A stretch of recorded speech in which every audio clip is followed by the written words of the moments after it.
Hey everybody. So when I was working on book 3, I got to the point where I realized I really did need to have an appendix at the end of my book. I kind of thought I needed to when I wrote the first one, but to be honest, I was a little frightened of making one, which is stupid.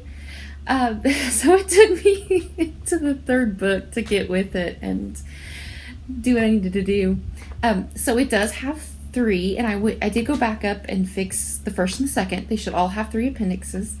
So you should find one for the types of magical creatures I have, one for the types of places, because the dwarves have dens, and then one with just general terms from the books. But I thought it might be neat if I made a few vlogs too.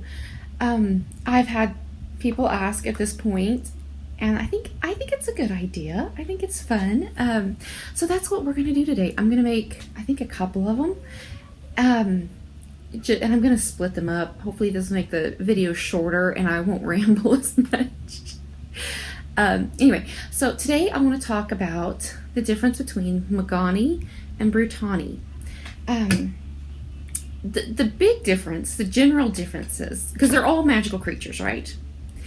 But the big difference is that your Magani have higher level thinking skills, and they have language, and they have morals and ethics, and just community and everything. Community's huge, isn't it? And your Brutani are more just like the wild magical creatures.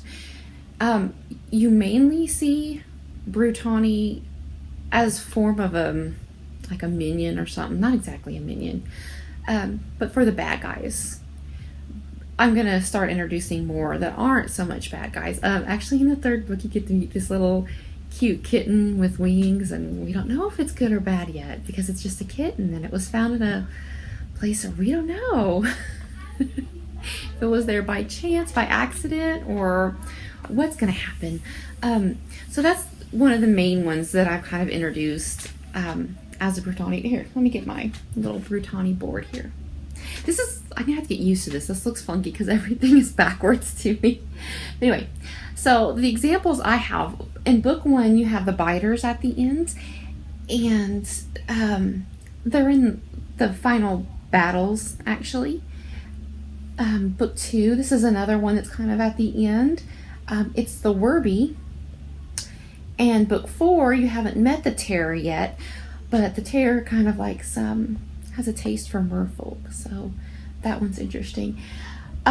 So again, in the biters, I know, for example, I mentioned that they're created by dark magic. Some Brutani are not, they're just natural, but some of them are created, like this one, by dark magic. Now the thing that I've kind of introduced once you get to later books is that some of the Brutani are being given higher level thinking skills, and they're being given some form of language. And so that's kind of the big mystery. Well, it's not the big mystery, someone's behind all of it.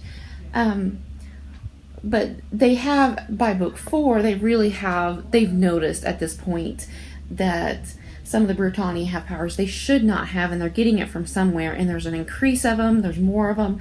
The biters are going to come back in book 4. Book 4 has a lot more of Brutani. Now let's see. The Magani is where I really have the big list. Let's see what I can do with this one. I may have to move it around a little bit. So you have the birds. An example is what Bo and his people are. They're specific birds. They're bronze eagles.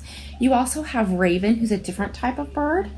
You have centaurs, and lodestar is a specific type of centaur. She's a unitar, and there's like 2 unitars. They are not very common.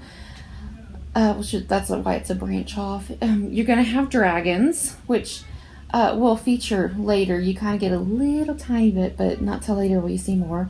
You have the dwarves, and the elves, and the fairies, and the fawns. Why did I stop doing S's? That's going to irritate me for the rest of the day. I'm going to try to make myself not redo the video because I forgot the S's. Sorry. Okay, so then you have the giants, which are also, you have the half giants too. The gnomes, the hobs, the merfolk. And see, again, I did plural. What is wrong with me? And then you have the weavers. And I think I've explained it before in another video.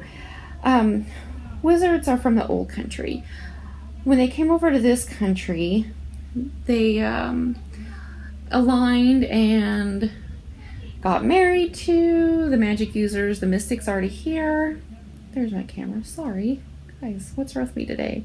Actually, I'm not feeling that great today, so I'm sorry if I'm a little bit off.